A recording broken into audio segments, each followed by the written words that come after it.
The F word flew around Albuquerque City Hall today, F as in furlough. The city council president said it may be necessary to give most city workers unpaid days off in order to avoid layoffs later. But Mayor R.J. Berry is not sure he agrees with that, at least not yet. News 13's Caitlin McCarthy has more from the Newsplex. Caitlin? Dick, the projected $54 million deficit for the next budget year is like a black cloud looming over city councilors and the mayor, and that means tough decisions are just over the horizon. City workers could be getting more time off than they had anticipated.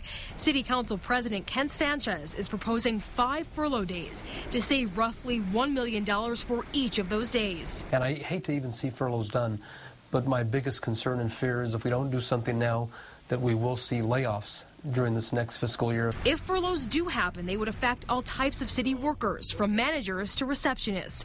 But police, firefighters, and other public safety officers would not be affected. Mayor R.J. Berry believes there are other ways for the city to save money, like it did this fiscal year to balance a $19 million budget shortfall. Unfilled positions that we're not going to fill for this year was a big part of that. Creating efficiencies within departments was a big thing that we were able to do. The bottom line, according to Mayor Berry, is that furloughs and layoffs are a possibility. Furloughs and layoffs are not off the table for fiscal year 11 or this year if it deteriorates further. But as a mayor, I can tell you I'd rather have people on the job. I'd rather have those good core basic government services in place for the taxpayer. And that's where, as we get into next fiscal year, we're just going to need a lot of help from a lot of people to get there. As it gets closer to the new fiscal year on July 1st, Ken Sanchez is worried how the furloughs would impact city workers, but he's more concerned about what will happen if nothing is done. Well, I think that everybody's very concerned because you don't want people to have to take a furlough.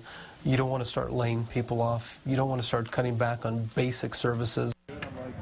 And city officials are crossing their fingers that they'll have extra money from this year's budget to help out with next year's budget. But for now, it's a waiting game. Dick, back to you. All right, Caitlin, the mayor has to give a budget for next year to the city council by April 1st.